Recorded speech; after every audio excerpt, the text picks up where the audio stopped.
ಶ್ರೀ ಗುರುಭ್ಯೋ ನಮಃ. ಕೃಷ್ಣಾಯ ವಾಸುದೇವಾಯ ಹರೇ ಪರಮಾತ್ಮನೆ ಪ್ರಣತಃ ಕ್ಲೇಶನಾಶಾಯ ಗೋವಿಂದಾಯ ನಮೋ ನಮಃ. ಹರೇ ಶ್ರೀನಿವಾಸ. ಶ್ರೀ ಗುರು ರಾಘವೇಂದ್ರಾಯ ನಮಃ. ಶ್ರೀ ಸತ್ಯಾತ್ಮತೀರ್ಥ ಗುರುಭ್ಯೋ ನಮಃ. ಶ್ರೀ ಜಗನ್ನಾಥದಾಸ ಗುರುಭ್ಯೋ ನಮಃ. ಎಲ್ಲರಿಗೂ ನಮಸ್ಕಾರ. ನಾವು ಧ್ಯಾನ ಪ್ರಕ್ರಿಯಾ ಸಂಧಿಯ ಸಾರವನ್ನು ನೋಡ್ತಾ ಇದ್ದೀವಿ. 16ನೇ ನುಡಿ. ಹಾನಿ ವೃದ್ಧಿ ಜಯ ಅಪಜಯಗಳನ್ನು ಏನು ಕೊಟ್ಟದೋ ಭುಂಜಿಸುತ್ತ ಲಕ್ಷ್ಮೀ ನಿವಾಸನ ಕರುಣವನೆ ಸಂಪಾದಿಸು ಅನುದಿನದಿ. ಹಾನಿ ವೃದ್ಧಿ ಜಯ ಅಪಜಯಗಳು ಅದು ಒಂದೊಂದು ಸರ್ತಿ ನಮಗೆ ಹಾನಿ. ಹಿಂದಿನ ನುಡಿಯಲ್ಲಿ ಸ್ವಲ್ಪ ವಿಸ್ತಾರವಾಗಿ ಹೇಳಿದ್ದೇನೆ. ನಮಗೇನೋ ಒಂದು ಹಾನಿ ಆಗ್ತದೆ. ಆರೋಗ್ಯದ ಹಾನಿ ಆಗ್ಬೋದು, ದುಡ್ಡಿನಿಂದ ಆಗ್ಬೋದು, ವ್ಯಕ್ತಿಗಳಿಂದ ಆಗಬಹುದು. ಏನೇನೋ ಹಾನಿಗಳನ್ನು ನಮಗೆ ಅನೇಕ ರೀತಿಯಾದಂಥದ್ದು ಹಾನಿಗಳು ಇರ್ತದೆ. ಹಾನಿ ವೃದ್ಧಿ ಒಂದೊಂದು ಸರ್ತಿ ವೃದ್ಧಿನೇ ಆಗ್ತದೆ. ಸೇಮ್ ದುಡ್ಡಿನಿಂದ ಇರ್ಬೋದು, ವ್ಯಕ್ತಿಗಳಿಂದ ಇರ್ಬೋದು. ಯಾರೋ ನಮಗೆ ಏನೋ ನಮಗೇನೂ ಬಳಗ ಇರುವುದಿಲ್ಲ, ಏನೋ ಗೊತ್ತಿರುವುದಿಲ್ಲ ಅಂಥವರು ಈ ವಿಷಯನ ಬಹಳ ಅನುಭವಕ್ಕೆ ಬಂದಿದೆ. ಏನೋ ಇರೋದಿಲ್ಲ, ಬಂದು ಪಾಪ ತುಂಬ ಸೇವೆ ಮಾಡ್ತಾರೆ, ತುಂಬ ಹಚ್ಕೋತಾರೆ, ಏನೋ ನಮಗೆ ಸಹಾಯ ಮಾಡ್ತಾರೆ. ಅದು ನಾವು ಒಳ್ಳೆಯ ಮನಸ್ಸದಿಂದ ಇನ್ನೊಬ್ಬರಿಗೆ ಮಾಡಿದಂಥದ್ದೇನೋ ಒಂದು ಸಹಾಯ ಇರ್ತದೋ ಭಗವಂತ ಈ ರೀತಿಯಾಗಿ ನಮಗೆ ಕೊಡಿಸ್ಬಿಡ್ತಾರೆ. ಈ ಸಾವಿರಾರು ಅನುಭವ ನಮಗಿದೆ. ಸೊ ಅದಕ್ಕೆ ನಾವು ಯಾವಾಗಲೂ ಹಾನಿ ವೃದ್ಧಿ ಇದರ ಬಗ್ಗೆ ಯೋಚನೆ ಮಾಡಲೇಬಾರ್ದು.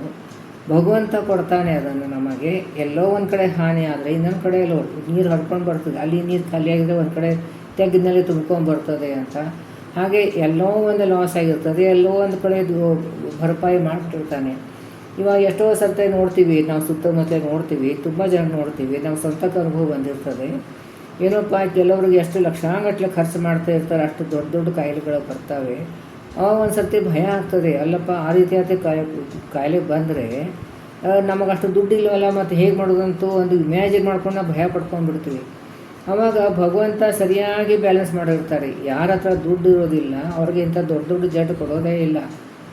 ದೊಡ್ಡ ದೊಡ್ಡ ಜಡ್ ಕೊಡುವಂಥದ್ದು ಅವ್ರ ನಸೀಬಲ್ಲಿ ಇದ್ದರೆ, ಅವ್ರ ಕರ್ಮಾನುಸಾರ ಇದ್ದರೆ ದುಡ್ಡು ಕೊಡ್ತಾನೆ, ಸೇವೆ ಮಾಡೋಕ್ಕೆ ಜನನೂ ಕೊಡ್ತಾನೆ.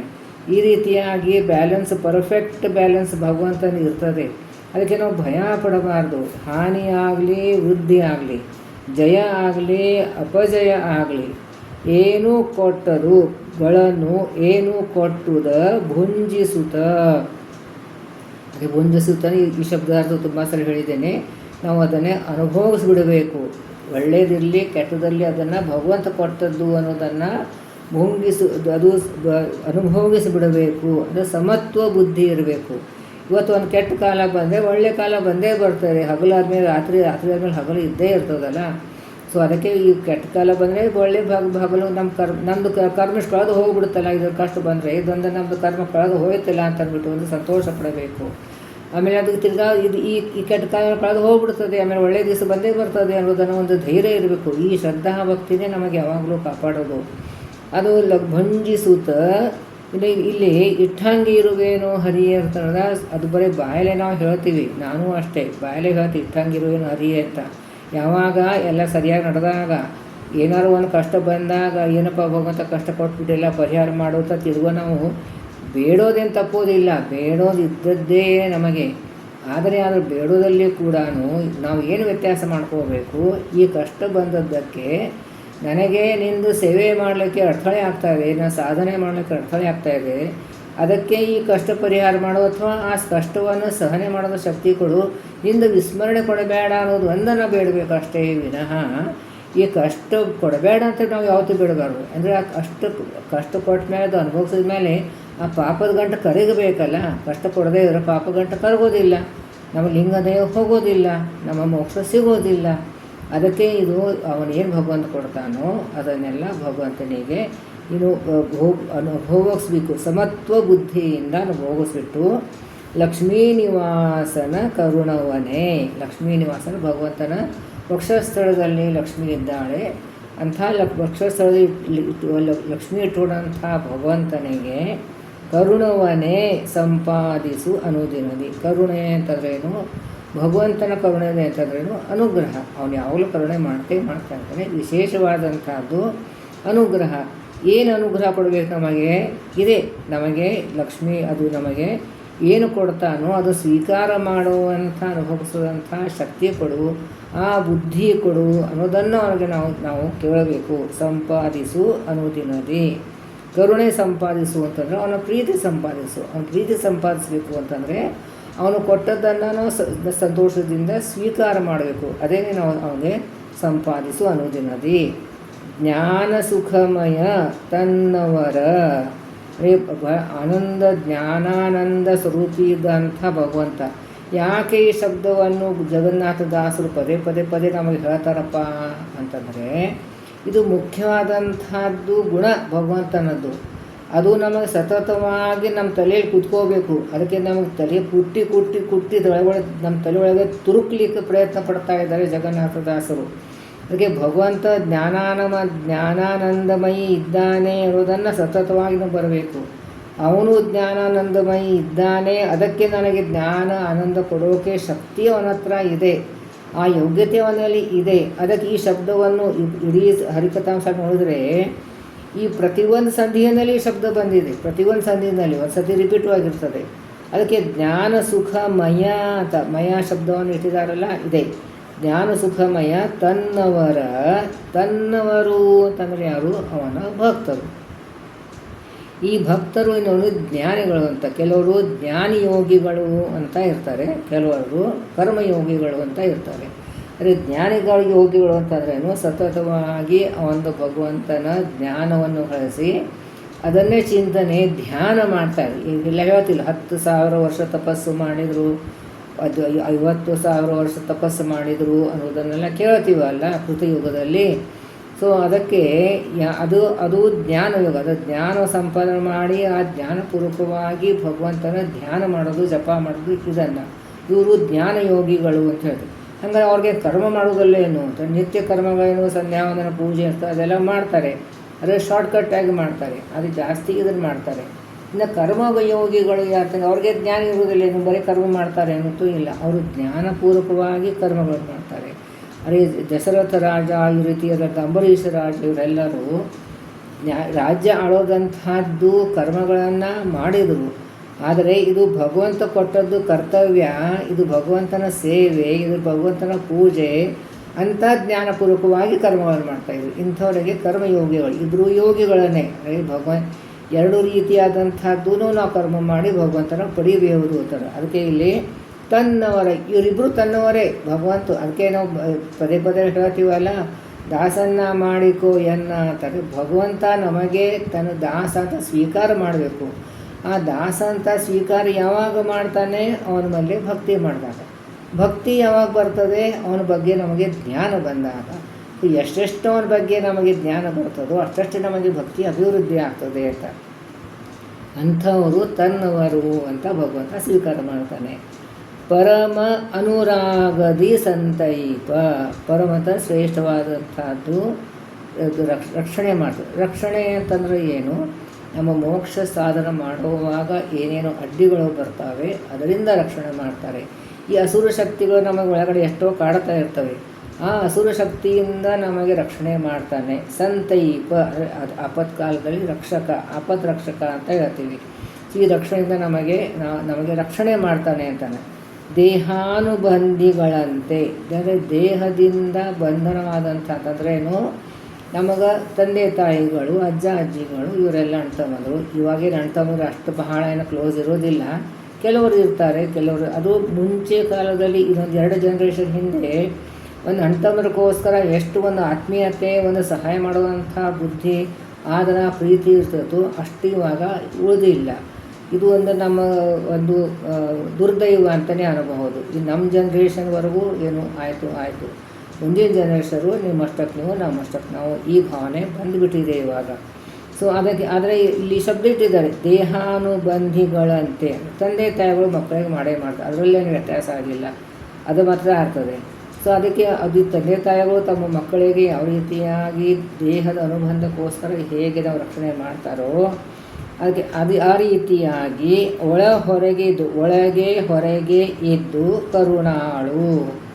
ಅಂತೂ ಕರುಣಾಳು ಶಬ್ದ ಯಾಕೆ ಇಟ್ಟಿದ್ದಾರೆ ಅಂತಂದರೆ, ನಮ್ಮ ಕೆಟ್ಟ ಕರ್ಮಗಳನ್ನು ಪಾಪ ಕರ್ಮಗಳನ್ನು ಕೊಂಚು ಮಾಡ್ತಾನೆ.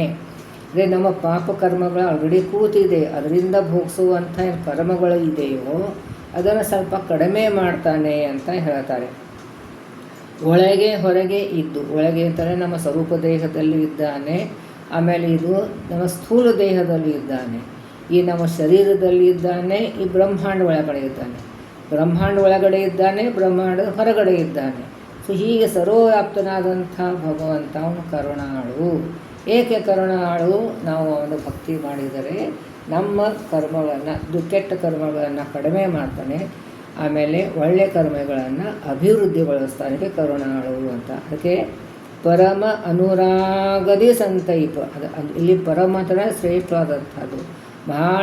ಬಹಳ ಪ್ರೀತಿಯಿಂದ, ಅನುರಾಗದಿ ಅಂತ ಬಹಳ ಪ್ರೀತಿಯಿಂದ ನಮಗೆ ಸಂತೈಪ ರಕ್ಷಣೆ ಮಾಡ್ತಾನೆ. ನಮ್ಮ ಮಕ್ಕಳಿಗೆ ರೀತಿಯಾಗಿ ಎಷ್ಟು ಪ್ರೀತಿಯಿಂದ ನಾವು ರಕ್ಷಣೆ ಮಾಡೋ ಪ್ರಯತ್ನ ಪಡ್ತೀವೋ ಅದೇ ರೀತಿಯಾಗಿ ಭಗವಂತ ನಮಗೆ ರಕ್ಷಣೆ ಮಾಡ್ತಾನೆ. ಅದಕ್ಕೆ ಅವನು ಕರುಣಾಳು ಅಂತ ಹೇಳ್ತಾ ಇದ್ದಾರೆ ಇಲ್ಲಿ. ಇನ್ನು ಮುಂದಿನ ನೋಡಿ, ಆ ಪರಮ ಸಕಲೇಂದ್ರಿಯಗಳು ವ್ಯಾಪಕನು ತಾನಾಗಿ ವಿಷಯವ ತಾ ಪರಿಗ್ರಹಿಸುವನು ತಿಳಿಸದೆ ಸರ್ವ ಜೀವರಳು. ಆ ಶಬ್ದ ಇದೆ. ಆ ಅಂತಂದ್ರೇನು? ದೂರ ಇದ್ದಂತೆ. ದ್ಯಾಟ್, ದಿಸ್ ಆ್ಯಂಡ್ ದ್ಯಾಟ್ ಅಂತೀವಲ್ಲ, ಹಾಗೆ ಆದರೆ ದೂರ. ಅದೇ ದೂರ ಇರ್ತಾರೆ ಮೂರು ಲೋಕದಿಲ್ಲ. ಅದೇ ವೈಕುಂಠ, ಶ್ವೇತದ್ವೀಪ, ಅನಂತಾಸನ, ಈ ಮೂರು ಲೋಕದಲ್ಲಿದ್ದಂಥ ಆ ಭಗವಂತ ಅವನೇ ನಮ್ಮ ಬಿಂಬರೂಪಿಯಾಗಿ ಒಳಗಡೆ ಇದ್ದಾನೆ. ಸೊ ಅವನು ಇವನು ಒಂದೇ. ಅಲ್ಲಿ ದೊಡ್ಡದ ರೂಪದಲ್ಲಿದ್ದಾನೆ, ಇಲ್ಲ ಚಿಕ್ಕ ರೂಪದಿಂದ ಇದ್ದಾನೆ. ಪರಮ ಅಂದರೆ ಬಿಂಬರೂಪಿ ಪರಮಾತ್ಮ ಸಕಲ ಇಂದ್ರಿಯಗಳು ಅಂದರೆ ಶ್ರೇಷ್ಠವಾದಂಥ ಆ ಲೋಕದಲ್ಲಿದ್ದಂಥ ಶ್ರೇಷ್ಠವಾದಂಥ ಬಿಂಬರೂಪಿ ಪರಮಾತ್ಮ ಸಕಲ ಇಂದ್ರಿಯಗಳು, ಹಿಂದೆ ಎಲ್ಲ ನುಡಿಯಲ್ಲಿ ಬಂತಲ್ಲ ಯಾವ್ಯಾವ ಇಂದ್ರಿಯಗಳಲ್ಲಿ ಯಾವ್ಯಾವ ಹೆಸರದಿಂದ ವ್ಯಾಪ್ತನಾಗಿದ್ದಾನೆ ಅನ್ನೋದನ್ನು ಹೇಳ್ತಾ ಇದ್ದಾರೆ. ವ್ಯಾಪಕನು ತಾನಾಗಿ ಅರ್ಥ ವ್ಯಾಪ್ತನಾಗಿದ್ದಾನೆ. ವಿಷಯವ ತಾ ಪರಿಗ್ರಹಿಸುವನು, ಅಲ್ಲಿದ್ದಂಥ ವಿಷಯವನ್ನು ತಾನು ಸ್ವೀಕಾರ ಮಾಡ್ತಾನೆ. ಹಿಂದೆ ಹೇಳಿದ್ದಾನೆ, ಇದನ್ನು ಷೋಡಶದಲ್ಲಿ ಬಹಳ ವಿಸ್ತಾರವಾಗಿ ಬಂದಿದೆ. ಆ ವಿಷಯವನ್ನು ತಾ ಪರಿಗ್ರಹಿಸುವನು ಅಂತಂದ್ರೇನು? ಒಂದು ಪದಾರ್ಥ, ಒಂದು ತಿನ್ನುವ ಪದಾರ್ಥ ಅಂತ ಅನ್ಕೊಳ್ಳೋಣ. ಆ ತಿನ್ನುವ ಪದಾರ್ಥದಲ್ಲಿ ಅವನ ರೂಪ ಇದೆ. ಆ ರೂಪವನ್ನು ನಮ್ಮ ನಾಲಿಗೆಯಲ್ಲಿದ್ದಂಥ ಭಗವಂತ ರೂಪದಲ್ಲಿ ಐಕ್ಯ ಆಗ್ತದೆ. ಆವಾಗ ನಮಗೆ ಅದು ರುಚಿದ ಅನುಭವ ಬರ್ತದೆ. ಅಥವಾ ಒಂದು ಯಾವುದೋ ವಸ್ತುವನ್ನು ನಾವು ನೋಡ್ತೀವಿ, ನೋಡಿದಾಗ ಅದು ಕಾಣಿಸ್ತದೆ. ಆವಾಗ ಏನಾಗ್ತದೆ? ಆ ವಸ್ತುದಲ್ಲಿ ಇದ್ದಂಥ ಭಗವಂತ ರೂಪ ನಮ್ಮ ಕಡೆ ಇದ್ದಂಥ ಭಗವಂತ ರೂಪ ಐಕ್ಯ ಆಗ್ತದೆ. ಆವಾಗ ನಮಗೆ ಅದು ಕಾಣಿಸ್ತದೆ. ಹೀಗೆ ಭಗವಂತ ತನ್ನ ರೂಪವನ್ನು ತಾನು ಸ್ವೀಕಾರ ಮಾಡ್ತಾನೆ. ಅದಕ್ಕೆ ಪರಿಗ್ರಹಿಸುವನು ಅಂತ ಶಬ್ದವನ್ನು ಇಟ್ಟಿದ್ದಾರೆ. ಅದೇ ತನ್ನ ಇಲ್ಲಿ ಎಲ್ಲ ಕಡೆಯೂ ಸ್ವಾಖ್ಯರಸ ಅಂತ ಶಬ್ದವನ್ನು ಇಡ್ತಿದ್ದಾರೆ. ಸ್ವಾಖ್ಯರಸ ಅಂತಂದರೆ ತುಂಬ ಸಲ ಹೇಳಿದ್ದೀನಿ ನಾನು, ಅದು ಕಬ್ಬಿನ ರಸದ ರಸ ಅಂತಲ್ಲ, ಅವನ ರೂಪ. ತನ್ನದೇ ಆದಂಥದ್ದು ರೂಪವನ್ನು ಸ್ವೀಕಾರ ಮಾಡ್ತಾನೆ. ತಿಳಿಸದೆ ಅವನಿಷ್ಟೆಲ್ಲ ಕಾರ್ಯವನ್ನು ಮಾಡ್ತಾನೆ, ನಮಗೆ ತಿಳಿಯೋದೇ ಇಲ್ಲ. ಸರ್ವ ಜೀವರೊಳಗೆ ಇದ್ದಿರ್ತಾರೆ. ಇದು ಯಾವುದು ತೃಣಜೀವ ಇರಲಿ, ಗಿಡ ಇರಲಿ, ಮರ ಇರಲಿ, ಪ್ರಾಣಿ ಇರಲಿ, ಯಾವುದೇ ಇರಲಿ, ಎಲ್ಲ ಜೀವರ ಒಳಗಡೆ ಕೂತು ಅವನು ಇದನ್ನೆಲ್ಲ ಸ್ವೀಕಾರ ತನ್ನ ರೂಪವನ್ನು ತಾನು ಸ್ವೀಕಾರ ಮಾಡ್ತಾನೆ. ಪಾಪರಹಿತ, ಅದು ಇರಲಿಲ್ಲ ನಮ್ಮ ಕಡೆಯಿಂದ ಎಲ್ಲ ಪಾಪ ಕರ್ಮಗಳನ್ನು ಮಾಡಿಸ್ತಾನೆ, ಪುಣ್ಯ ಕರ್ಮಗಳನ್ನು ಮಾಡಿಸ್ತಾನೆ. ಅಂದರೆ ಅದರ ಲೇಪ ಅವನಿಗೆ ಬಂತೇನೋ ಅಂತಂದರೆ ಅದರ ಲೇಪ ಅವನಿಗಿಲ್ಲ. ಅದಕ್ಕೆ ಪಾಪರಹಿತ ಇದ್ದಾನೆ ಅವನು. ಆಮೇಲೆ ಪುರಾಣ ಪುರುಷ ಅಂತಂತಂದ್ರೇನು? ಅನಾದಿ ಅನಂತ ಕಾಲದಿಂದ ಇದ್ದಾನೆ. ಅನಾದಿ ಇದ್ದಾನೆ, ಅನಂತ ಕಾಲವರೆಗೂ ಇದ್ದಾನೆ. ಇನ್ನು ಹಿಂದಿನ ನಾವು 15ನೇ ನುಡಿಯೊಳಗೆ ಪ್ರಧಾನ ಪುರುಷ ಅಂತ ಶಬ್ದ ಬಂತು. ಆ ಪ್ರಧಾನ ಪುರುಷಕ್ಕೆ ವಿಶೇಷವಾದಂಥ ಅರ್ಥ ಈ ಪುಸ್ತಕದಲ್ಲಿ ಕೊಟ್ಟಿದ್ದಾರೆ. ಇದು ವಿಷ್ಣು ಸಹಸ್ರನಾಮ ಅಂತರ್ಗತನಾದಂಥ ರೂಪ. ಇದು ಪ್ರಕೃತಿ ಪುರುಷರಿಗೆ ಅಂತ ಕೊಡ್ತಾರೆ. ಪ್ರಕೃತಿ ಕಾರ್ಯವಾದ ಅವಿದ್ಯವನ್ನು ನಿವಾರಿಸುವವನು, ನಿಯಾಮಕನಾದವನು ಅಂತ. ಅಂದರೆ ಮೂಲ ರೂಪದಿಂದ ಪುರುಷ ರೂಪ ತಗೋತಾನೆ ಭಗವಂತ. ಅಲ್ಲಿಂದ ಈ 4 ರೂಪಗಳನ್ನು ಬರ್ತಾವೆ. ಅದೇ ವಾಸುದೇವ, ಮಾಯಾಪತಿ ವಾಸುದೇವ, ಕೃತಿಪತಿ ಮಾಯಾಪತಿ ವಾಸುದೇವ, ಜಯಾಪತಿ ಸಂಕರ್ಷಣ, ಕೃತಿಪತಿ ಪ್ರದ್ಯುಮ್ನ, ಶಾಂತಿಪತಿ ಅನಿರುದ್ಧ, ಈ 4 ರೂಪಗಳನ್ನು ತಗೊಳ್ತಾನೆ. ಇದೆಲ್ಲ ಇಲ್ಲಿ ಈ ಪ್ರಕೃತಿ ನಿರ್ಮಾಣ ಮಾಡೋಕ್ಕೋಸ್ಕರ ತೊಡದಂಥ ರೂಪ, ಅದರಲ್ಲಿ ಅವನು ಶ್ರೇಷ್ಠನಾಗಿದ್ದಾನೆ. ಇಲ್ಲಿ ಅವಿದ್ಯಾಗಳಿವೆ, ಆ ಅವಿದ್ಯಾಗಳನ್ನು ನಾಶ ಮಾಡುವಂಥ ಶಕ್ತಿ ಆ ಪುರುಷನಲ್ಲಿದೆ.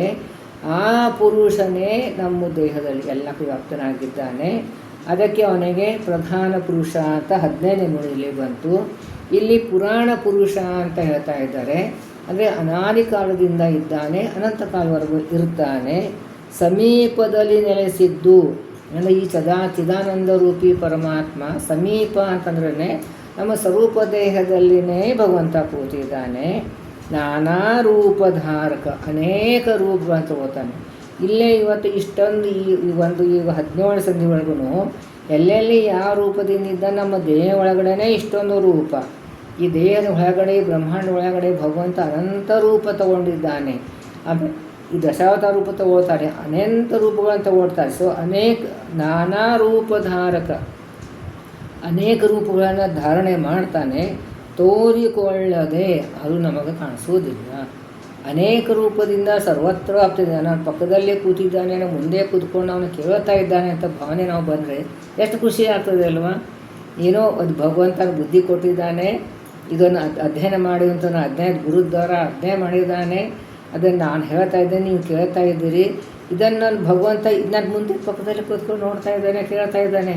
ಈ ಭಾವನೆ ಬಂದರೆ ನಾವು ಎಷ್ಟು ಖುಷಿ ಆಗ್ತದೆ ಅಲ್ವಾ? ಸೊ ಈ ಭಗವಂತ ಸರ್ವತ್ರ ವ್ಯಾಪ್ತನಾಗಿದ್ದಾನೆ, ಎಲ್ಲಕ್ಕಿದ್ದಾನೆ ಅಂತ ಸತತವಾಗಿ ಚಿಂತನೆ ಬಂದರೆ ಬಹಳ ಖುಷಿ ಆಗ್ತದೆ ನಮಗೆ. ಅದು ತೋರಿಕೊಳ್ಳದೆ ಇತ್ತು, ನಮ್ಗೆ ಕಾಣಿಸೋದಿಲ್ಲ ಅವನು. ಆದರೆ ಕರ್ಮಗಳ ಮಾಡಪ್ಪ ಇದೆ, ಅವನು ಕರ್ಮ ಮಾಡ್ತಾನೆ ಅಂತ ಬರ್ತೇನೋ. ತತ್ವಾಭಿಮಾನಿ ದೇವತೆಗಳ ದ್ವಾರ ಕರ್ಮಗಳನ್ನು ನಮ್ಮ ಕಡೆಯಿಂದ ಮಾಡಿಸ್ತಾನೆ. ಅವನು ಮಾಡಿಸ್ತಾನೆ, ನಾವು ಮಾಡ್ತೀವಿ. ಇದನ್ನು ಒಂದು ಗಟ್ಟಿಯಾಗಿ ತಿಳ್ಕೋಬೇಕು. ಅದಕ್ಕೆ ಪದೇ ಜಗನ್ನಾಥದಾಸರು ಈ ವಿಷಯವನ್ನು, ಈ ತತ್ವವನ್ನು ನಮ್ಮ ತಲೆಯಲ್ಲಿ ತುರುಕಲಿಕ್ಕೆ ಪ್ರಯತ್ನ ತುರುಕ್ತಾ ಇದ್ದಾರೆ. ಅದು ನಾವು ಎಷ್ಟು ಗಟ್ಟಿಯವರು, ಇದೆಲ್ಲ ಅಷ್ಟು ಬೇಗ ನಮ್ಮ ತಲೆಯಲ್ಲಿ ಹೋಗೋದಿಲ್ಲ. ಅದು ತುರುಕೋಕ್ಕೆ ಪ್ರಯತ್ನ ಪಡ್ತಾ ಇದ್ದಾರೆ. ನಾವು ಅದನ್ನು ಸ್ವೀಕಾರ ಮಾಡಲಿಕ್ಕೆ ಕಲಿಯೋಣ. ಅದನ್ನು ನಮಗೆ ಒಂದು ಆಚರಣೆದಲ್ಲಿ ತರಲಿಕ್ಕೆ ಪ್ರಯತ್ನ ಮಾಡೋಣ. ಗುರುಗಳ ಅನುಗ್ರಹ ಆಗಬೇಕು, ಅವಾಗೇ ನಾವು ಸಿಗ್ತದೆ, ಸಿಗೋದಿಲ್ಲ. ಅಂತೂ ಈ ಹರಿಕಥಾನುಸಾರ ಒಂದು ಅಧ್ಯಯನ ಮಾಡೋದು, ಅಧ್ಯಾಪನೆ ಅದು ನಾನಂತೂ ಭಾಳ ಎಂಜಾಯ್ ಮಾಡ್ತಾಯಿದ್ದೀನಿ. ನೀವು ಎಂಜಾಯ್ ಮಾಡ್ತೀವಿ ನಾನು ಅಂದ್ಕೊಂಡಿದ್ದೀನಿ. ಯಾಕಂದರೆ ನಾನು ಆಡಿಯೋ ವಿಡಿಯೋ ಪೋಸ್ಟ್ ಮಾಡಿದ ತಕ್ಷಣ ಸರಾಸರ ಒಂದು 20 ಜನ ಒಂದು ದಿವಸದಲ್ಲಿ ಎಲ್ಲರೂ ಬಂದು ನೋಡಿಬಿಡ್ತಾರೆ. ಆಮೇಲೆ ಕೆಲವರು ನಿಧಾನವಾಗಿ ನೋಡ್ತಾರೆ. ಎಷ್ಟು ಜನ ನೋಡ್ತಾರೆ ಇದು ಮಹತ್ವದಲ್ಲ.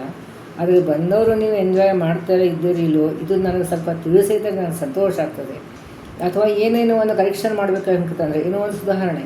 ನಾನೇನೋ ಸರ್ವಜ್ಞೆಲ್ಲ ಕೆಲವು ತಪ್ಪುಗಳು ಆಗ್ತವೆ. ಅಂದರೆ ಅರ್ಥ ಹೇಳೋದ್ರಲ್ಲಿ ನಾನೇ ತಪ್ಪು ಹೇಳೋದಿಲ್ಲ. ಅದು ಇನ್ನೂ ಸ್ವಲ್ಪ ಏನೋ ಸುಧಾರಣೆ ಮಾಡಬೇಕು ಅಂತ ಹೇಳೋ ಪದ್ಧತಿಯಲ್ಲಿ ಆಗಲಿ, ಒಂದೇನೋ ಸುಧಾರಣೆ ಮಾಡಬೇಕಂದ್ರೆ ನಿಮ್ಮ ಕಮೆಂಟ್ ಬಾಕ್ಸಲ್ಲಿ ನೀವು ಕಮೆಂಟ್ಸ್ ಹಾಕಿ. ಆ ಪ್ರಕಾರ ಇನ್ನೊಂದು ಸ್ವಲ್ಪ ಸುಧಾರಣೆ ಮಾಡೋಣ, ಇನ್ನೂ ಸ್ವಲ್ಪ ಏನಾದ್ರು ಪದ್ಧತಿ ಚೇಂಜ್ ಮಾಡೋಣ. ನಿಮ್ಮ ಅನಿಸಿಕೆಗಳನ್ನು ದಯವಿಟ್ಟು ತಿಳಿಸಿ. ಅಂದರೆ ನನಗೆ ಸ್ವಲ್ಪ ಅನುಕೂಲ ಆಗ್ತದೆ, ಇನ್ನೂ ಖುಷಿ ಆಗ್ತದೆ. ಅನಿಸಿಕೆ ತಿಳಿಸಿ, ನೀವು ಸೇರಿ ಸರಿಯಾಗಿ ಅಧ್ಯಯನ ಮಾಡೋಣ. ಇನ್ನಷ್ಟು ಹೆಚ್ಚು ಜನಕ್ಕೆ ಇದು ಸೇರಬೇಕು ಅನ್ನೋದನ್ನು ನನಗೆ ಬಹಳ ಆಸೆ ಇದೆ. ಇದು ಗುರುಗಳ ಅನುಗ್ರಹ ಇಲ್ಲದೆ ಆಗೋದಿಲ್ಲ. ಗುರುಗಳು ಎಷ್ಟು ಅನುಗ್ರಹ ಮಾಡ್ತಾರೋ ಅಷ್ಟೇ ಅಷ್ಟೇ ಜನಕ್ಕೆ ಇದು ತಲುಪ್ತದೆ. ಇನ್ನೇನು ತುಂಬ ಜನ ಅಧ್ಯಯನ ಮಾಡ್ತಾಯಿದ್ದಾರೆ, ತುಂಬ ಜನ ಹೇಳೋರು ಇದ್ದಾರೆ, ಕೇಳೋರು ಇದ್ದಾರೆ. ಅದು ನಡೀತಾ ಇದೆ, ಬೇಕಾದ್ರೆ ನಡೀತಾ ಇದೆ. ಅದು ಇನ್ನಷ್ಟು ಅಭಿವೃದ್ಧಿ ಆಗಬೇಕು ಅಂತ ಅನ್ನೋದನ್ನು ಒಂದು ಪ್ರಯತ್ನದಿಂದ ಇದನ್ನು ಮಾಡ್ತಾಯಿದೆ. ಯಾರಿಗೂ ಹರಿಕಥಾನುಸಾರ ಏನೂ ಗೊತ್ತಿಲ್ಲ ಅಂಥವರಿಗೆ ಇದು ಬಹಳ ಉಪಯುಕ್ತವಾದಂಥದ್ದು. ಇದು ವಿಡಿಯೋಗಳು ಹಾಕ್ತಾಯಿದ್ದೀನಿ. ಅದಕ್ಕೆ ನಾನು ಭಾಳ ಸಡನ್ಲಿ ನಾವು MA ಪರೀಕ್ಷಾ ಕೊಡ್ತೀವಿ ಅಂದರೆ ಆಗೋದಿಲ್ಲ. ನರ್ಸರಿ ಕ್ಲಾಸ್ ಆಗಲೇಬೇಕು. ನಾನು ನರ್ಸರಿ ಕ್ಲಾಸ್ ಒಂದು ಲೆವೆಲಿಗೆ ಏನು ಬೇಕೋ ಅಥವಾ ನರ್ಸರಿ ಅಂದರೆ ಇಷ್ಟೊಂದಿದೆ, ನರ್ಸರಿಯಿಂದ ಇಷ್ಟೊಂದಿದೆ, ಇನ್ನೂ ಆಳವಾಗಿ ಹೋದರೆ ಎಷ್ಟೆಷ್ಟಿದೆ ನೋಡಿ, ಜಸ್ಟ್ ನಾಟ್ ಇಮ್ಯಾಜಿನ್. ಈ ರೀತಿಯಾಗಿ ನಾವು ಅಧ್ಯಯನ ಮಾಡೋಕ್ಕೆ ಪ್ರಯತ್ನ ಮಾಡೋಣ. ಗುರುಗಳ ಅನುಗ್ರಹ ಆಗಲಿ. ಜ್ಞಾನಕರ್ತ ಹರಿಕರ್ತ ಹರಿಪ್ರೇರಣೆ ಹರಿಪ್ರತ್ಯರ್ಥ ಮಧ್ವಾಂತರ ಶ್ರೀಕೃಷ್ಣಾರ್ಥ.